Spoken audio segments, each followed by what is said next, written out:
What's going on, everybody? You're listening to the SANE Show, the show about nothing and everything. I'm your host, Cliff, and today I have a really special guest with us. I have R&B, hip hop, and pop legend, producer, songwriter, Paul Anthony of Full Force. I know you all remember him and them from House Party, the movie, the classic film that we all know and love. How you doing, Paul? Hey, I'm good. I'm good, Cliff. Good to be here, man. How's it going with you? It's going good, man. I'm super excited. I really am. I mean, I'm a fan of you guys' music. My favorite song is Ain't My Type of Hype, which I heard through House Party. So, and everybody knows that classic dance scene and whatnot. So I'm just really excited. I'm super ecstatic to get this show on the road and have a fun conversation with you as well. All good. So really quick, before I introduce the topics, I want to take and shout out all of the listeners, everybody in all 50 plus countries around the world. Thank you guys for continuing to like, share, subscribe, and overall just spreading the word about the Sane Show. Really thank you guys. Love you guys. Really appreciate it. Keep it up. Really helping get the Sane Show name out there and helping elevate us to new platforms. And if you're listening and you're not following us, make sure to check us out on IG and Twitter at the Sane_show. That's Sane, SANE_show. Again, that's on Instagram and Twitter. And then you can find us on Facebook, The Sane Show. Again, on Facebook, that's The Sane Show. Today, we're going to be talking about songwriting. We're also going to talk about doing business with family. I know, Paul, you know a lot about that. And then following that, we're going to have an interview with Paul so that we can learn more about him, his time with Full Force, their career, and all the fun and exciting things that goes along with that. Let's go ahead and hop right into it with songwriting. So we were talking a little bit about this before the recording. And again, you're a songwriter as well. And I thought it was really good to talk about this with you, especially knowing all of the people that you guys have worked with. And, like I mentioned to you, when I think about songwriting, and I used to do music as well, as far as I used to sing in a choir. So, I kind of understand as far as the elements that go into writing a song, but you've done it on a professional level. But one of the things that comes to mind for me is that I learned that when being a songwriter, it takes a lot of talent, I assume, Mm. to write a song, not just for yourself, but especially for another artist. I mean, if you could just give me a little bit of insight as to what it takes to write a song, being a songwriter and writing songs for other musicians. Well, I mean, first of all, once again, it's good to be here and glad to really give energy to the show. So, in regard to songwriting, on one aspect, it's a craft that you have to work at it and be really know what you're doing. And on the other hand, you don't really know what you have to do. You just let it flow. Some of the best things in the world is when the song literally writes itself. And you can get inspiration from anywhere. Nowadays, there's nothing like a good melody. Let's not forget that.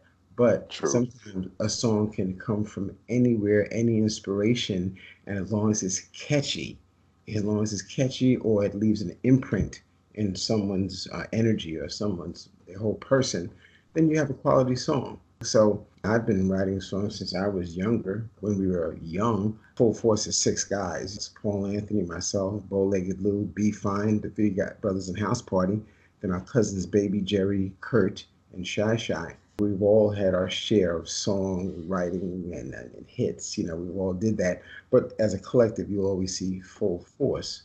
I know I was writing when I was young. As a matter of fact, when my father first discovered I had a voice, he heard me sing a Smokey Robinson song. And then I think when I was 11, I wrote a song called You Can't Catch a Butterfly.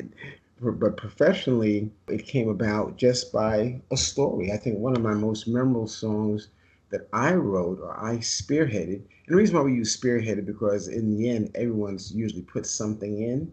Yeah. And I, for one, I don't know how to read music. I don't know how to write music. I don't play an instrument, none of that. I Mm. just have the gift of ear and melody and song in my heart. And I think one of the most memorable songs that I wrote came from a story from a friend of mine who found out that her husband was fooling around on her behind her back. And Mm.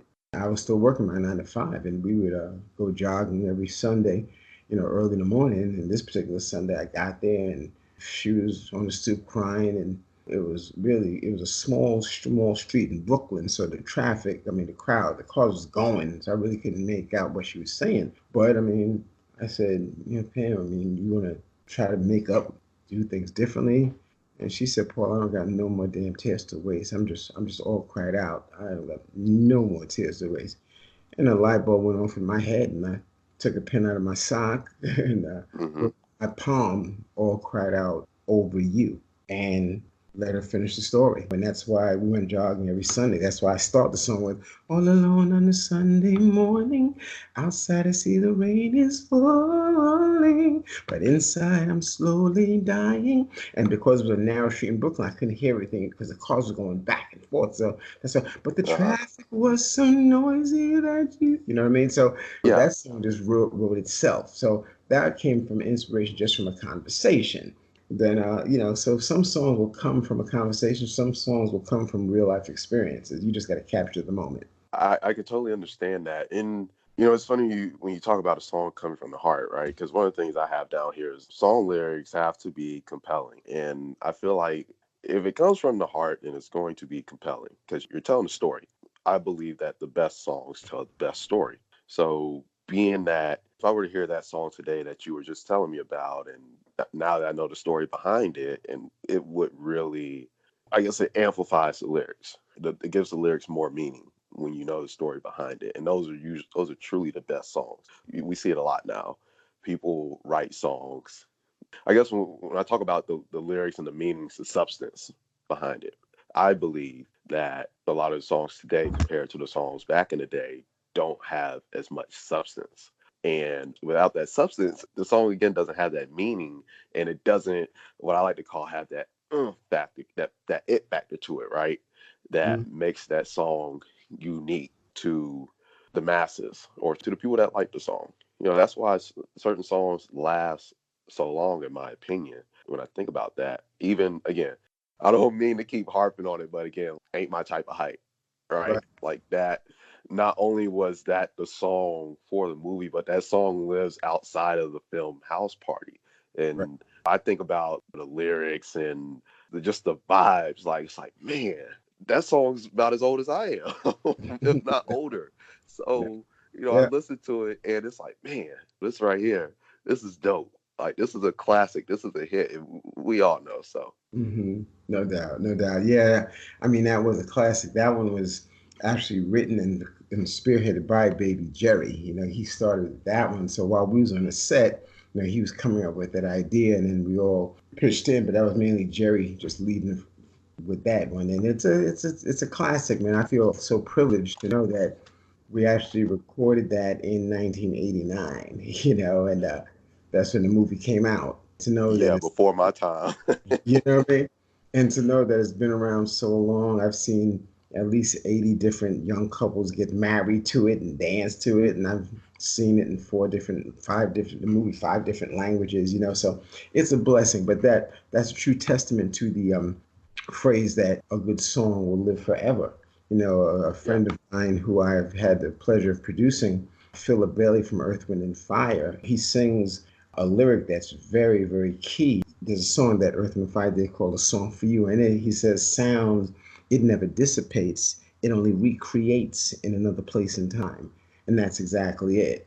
It never goes away. It just shows up and it just recreates itself. And that's the beauty of a good melody and a good song.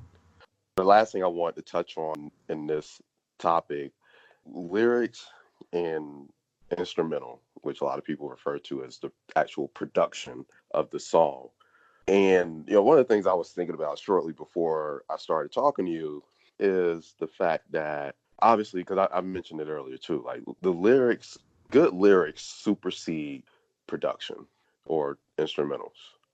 But I think one of the most beautiful things in a song is when the lyrics are just as good or let me rephrase that.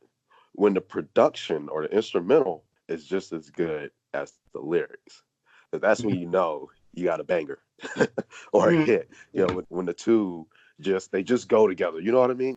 I believe that I guess you tell me because I'm not a recording artist. I'm not a songwriter or a producer. What does the song come first? Or I guess do the lyrics come first? Do the instrumentals? Or because I think about if the lyrics come first and the instrumental does a great job of supporting that, Hmm. then it's a match made in heaven when the song is complete. Right. Absolutely. Absolutely. So your question is which one comes first? Yeah, is it I guess is there a way in which like okay, the lyrics should come first or the instrumental? I guess I'm just asking it does it matter at the end of the day? Absolutely not. Okay. Absolutely not. And sometimes creativity has a life of its own. Just Mhm. grasp the free flow. So I've been inspired to write when I heard a melody. I remember we had a hit that was one of the first R&B hip hop new jack joints called Alice, I Want You Just For Me. And that was a big one for us. It was, can you see I want you just for me? I remember walking to Hitman Howie T. He was working on some tracks in Brooklyn basement. And I heard that, and I went downstairs in his basement. I heard boom, boom, boom, ba boom, boom, boom, boom, boom, boom, boom, boom, boom, boom, boom, boom, boom. Mm. I said, yo, Howie, what's that? Yo, he said, yo, man, Paul, this is something I'm working on. I said, yo, Howie, man, that joint sound like Alice. And he didn't know what I was talking about. I know what I was talking about, but I was a honeymooner's fanatic. So I said, that joint sounds like Alice. And he like, what? I went in his back bedroom, and I think in 20 minutes, I wrote this song called Alice, I Want You Just For Me. And I wrote the whole song, but it was inspired from the track, which was thumping to me. And, I just finished watching The Honeymooners. So that was inspired by the track. And then, like I said, All Credit Out was inspired by a story. And then sometimes I'll hear a melody in my head, and the melody, I'll fill in the melody with lyrics, because the melody Mhm. just sticks with me. Then I'll fill in the blanks. So there is no formula to it, there is no rules to it. And that's the beauty of free flow songwriting. There should be no rules. It should just, whenever it comes, it just comes, and let it expand, let it breathe, and see where it goes from there.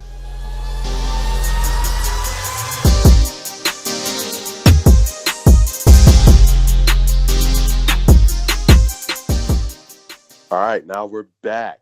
Now we're going to talk about doing business with family. I know a little bit about this, so I can speak on this. I know, Paul, you know a lot about this, especially again being a part of Full Force, being all family. This is always interesting, and I actually like speaking on this because early on I never really thought I would be doing business with family. My cousin John, when he moved down here, and he working in entertainment, and me wanting to get into entertainment. He took at first it was him taking me under his wing, and now I help him out with things. And I also have another cousin or two other cousins that I also do business with. And so it's doing business with family is a unique thing. And I'm fortunate that at least in my experience it's been good because you got to know where to draw the line. You also have to set expectations.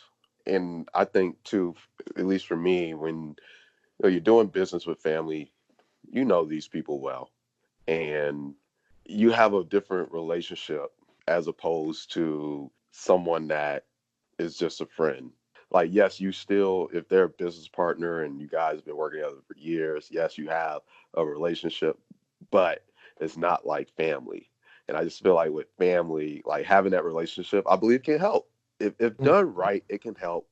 And if not done right, it can hurt.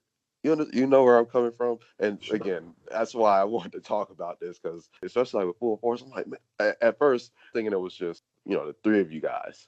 And then I learned like there's three more. I'm like, how does this work? And obviously you guys been around for a long time and you're doing really great things. It's working. Mhm. So I guess if you could speak on that, I'm really hope I get some takeaways from you too, as far as doing business with family. Yeah, it once again, it can go both ways. It could be a blessing, it could be a curse. Things can Yeah. be smooth because it's family. And then sometimes family has the ability to jerk you more than anyone else because they are family and because you wouldn't expect it. In music and business, sometimes you have to expect the unexpected. With family, things can go very smooth. no problem, effortless. And then sometimes greed sets its way in all kind of places. So you never know. You know what I mean? So Hmm. that's just in general. That's the advice I give in general. Don't take anything for granted. Speaking specifically with my family, because much kudos go to my mom and dad, the way they raised us. We were always close. We was always up front. We was always candid. We'd have an argument, knock down, drag down an argument at 6 o'clock, and at 6:15, like, okay, man, we going down to the food, get some store. Who's buying? It's all good. And then once again, I may have written a song, Kurt may have written a song, Lou may have written a song, but you see, written by full force. We always shared everything. You know what I mean? So in Hmm. our particular situation, family never posed a problem. It was more of a help than a hindrance. Okay. So I'm curious to know when it comes to full force, what went into it as far as like, okay, this is how we're going to do things, right? I guess like your system. How did you guys come about putting that together? Talking about in music, production, business, artists. More so on the business side. Well, that wasn't too difficult because I mean we came into the music business doing the business of music. You know what I mean? My father always taught us to have several revenue streams.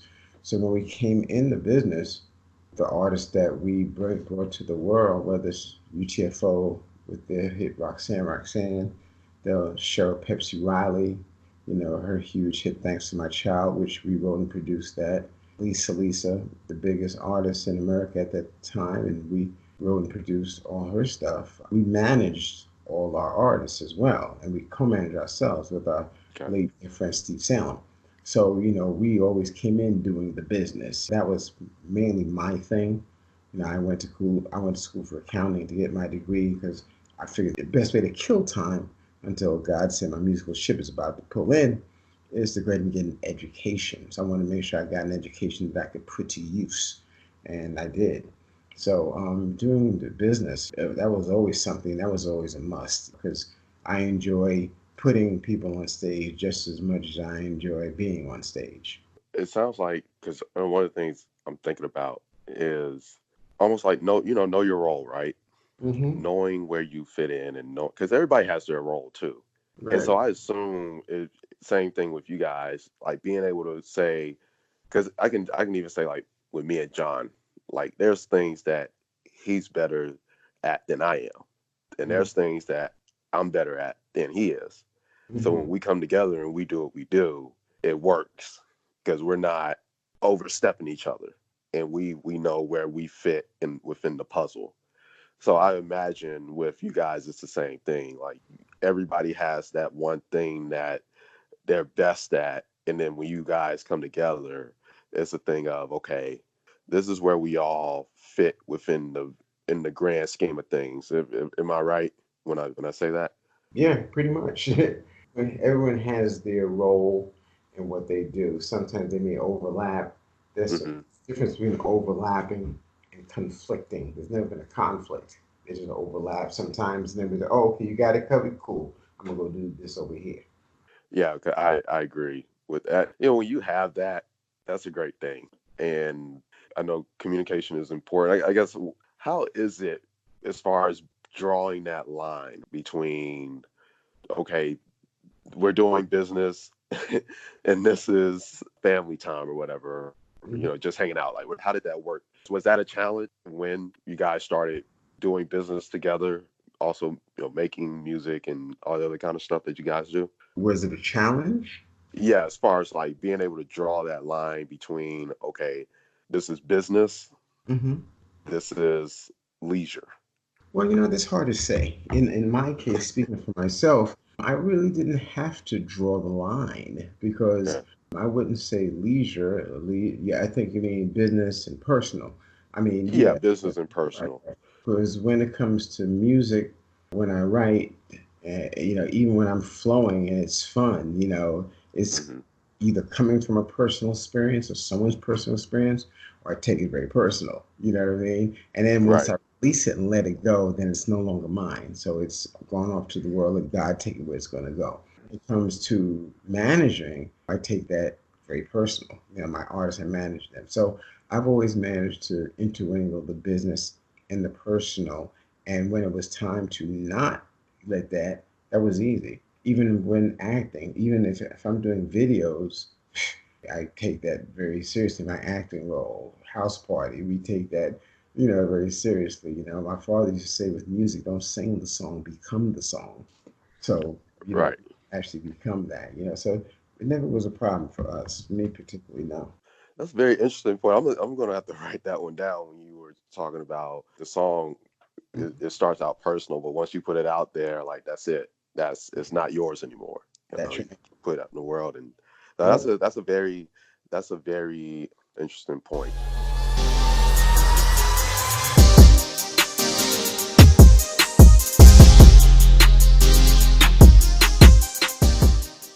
All right, now for the interview. I'm excited about this one. This is usually, for me, the highly anticipated part of the show because I always have some interesting guests on, and I'm always excited to get my questions off, especially with people like yourself that I consider legends and something because you never know who you're going to get a chance to talk to sometime. I'm excited to be able to ask you these questions and again get more insight to your time in the business and some of the things that you've been involved with, and of course obviously full force, and also so the listeners can get some insight from you as well.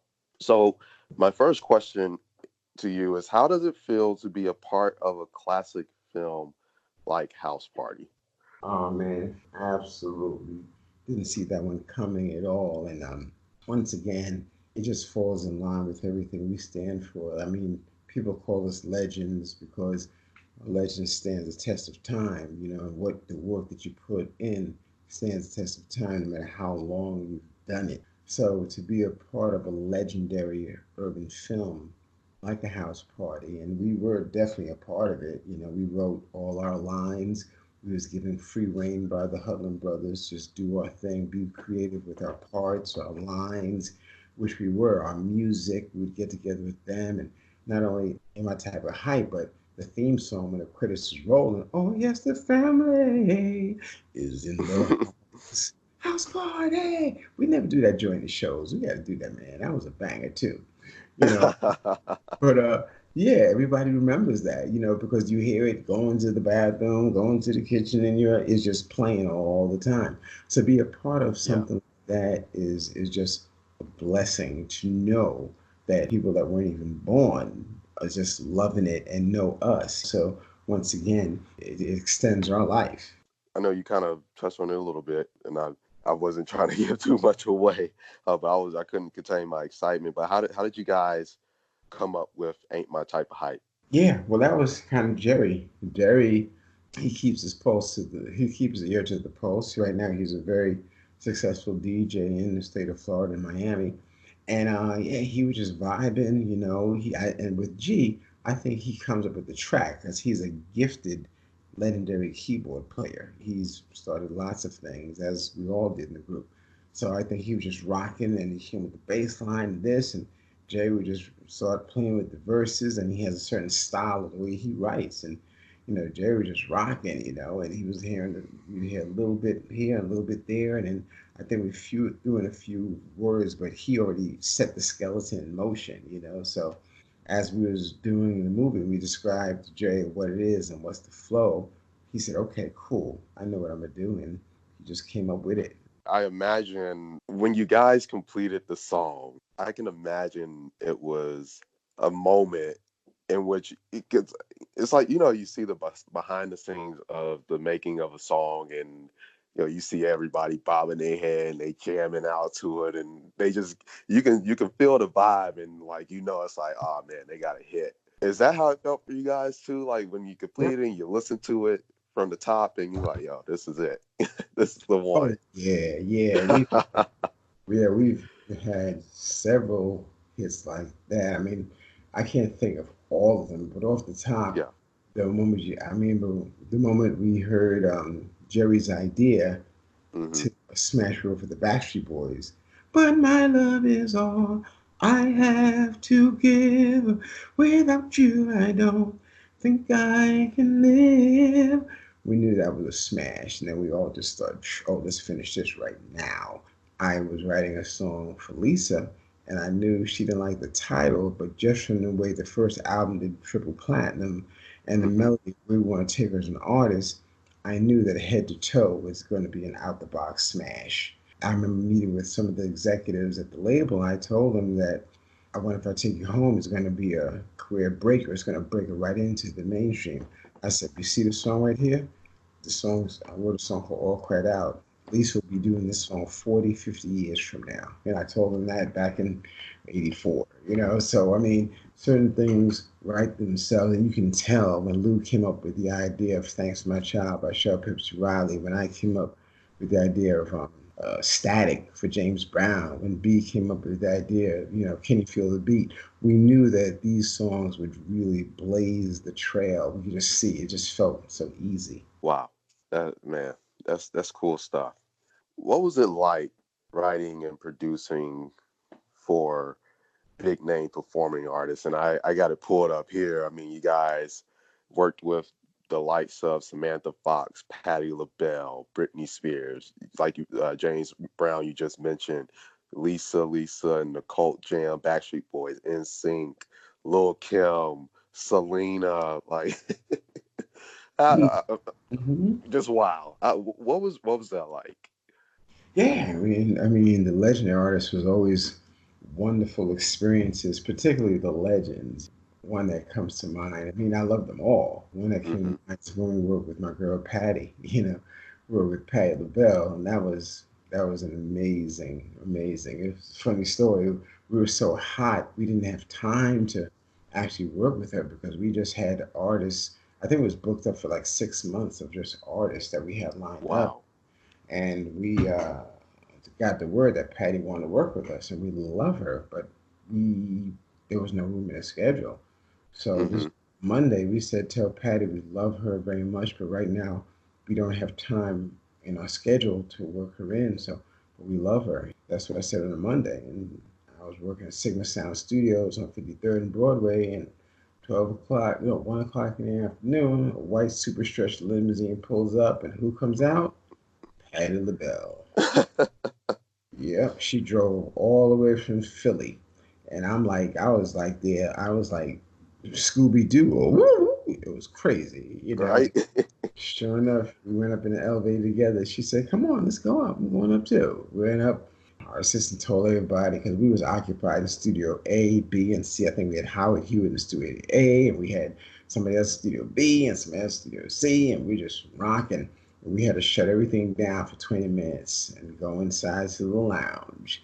And there was Patty looking at all six of us. She said, "Listen, for us, first of all, congratulations. I'm happy for you guys. You're doing your thing. And I want you guys to take 30 minutes. We're going to have a conversation right now because I'm not asking you. I'm telling you. You're going to work with Miss. You're going to work with Miss Patty. I'm telling you." And we just looked at each other like six Ralph Cramdens, homina, homina, homina, homina, homina, and that's it. And the rest is history. We worked and did some wonderful things together, and I love it. We see each other today. It's magic.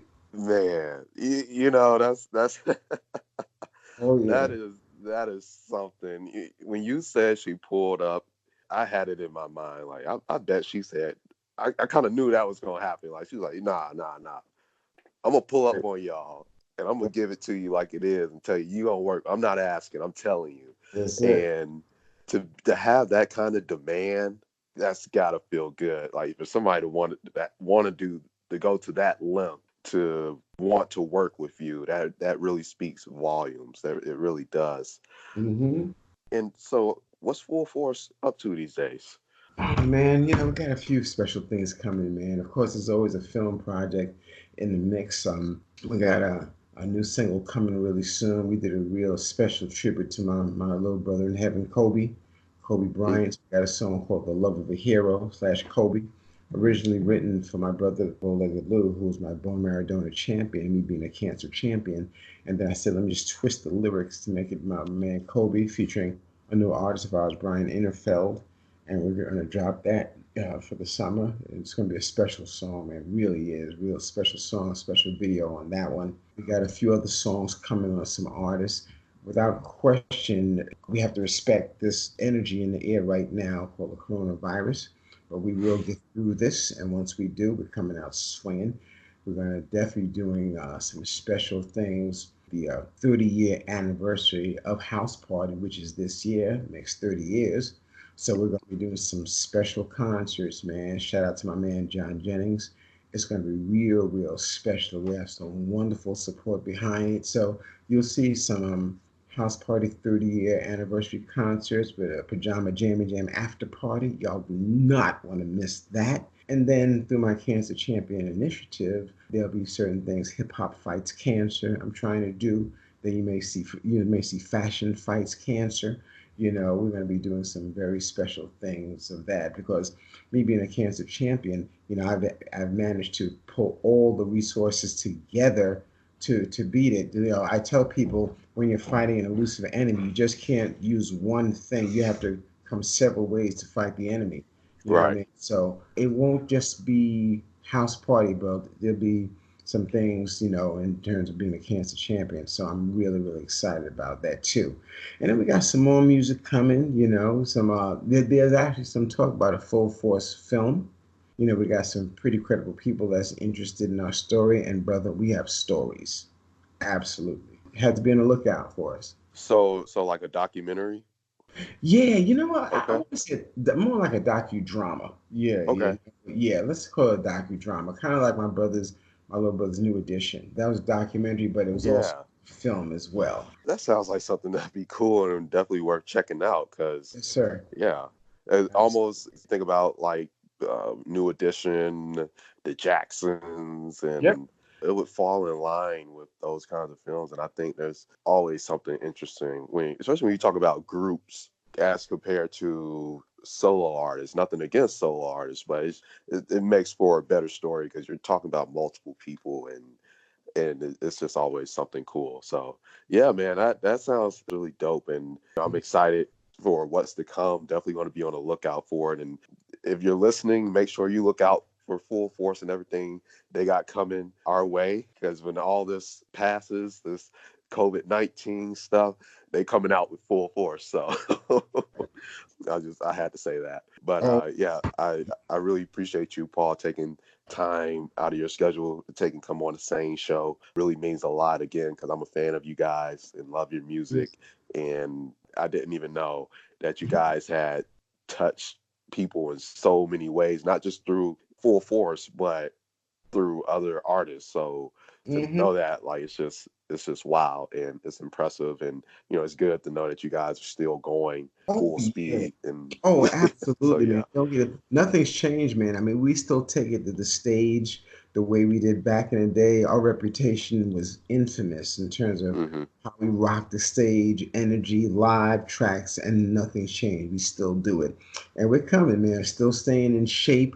I'm in still great shape. I've been fortunate enough to inspire hundreds of thousands of physical fitness enthusiasts and bodybuilders and professional athletes and actors the world over by bringing my fitness into the world. And got some really special things coming in terms of what I'm trying to do to touch lives, change lives, save lives, and help us all get healthier. So you just got to tune in. And as a group, we're doing some things. My brother Lou has his foundation as well called Hope with a Vision. We're going to be doing some special things. We got some great support staff with us, man, that I can't mention everybody. Punch Edibles is one. They're doing some very special things in the world of CBD, and I'm a spokesman and a supporter of that. So Good stuff. we're gonna diversify and do some special things and touch some lives, man. That's the music is the gift, but the purpose is to touch and change some lives and be impactful.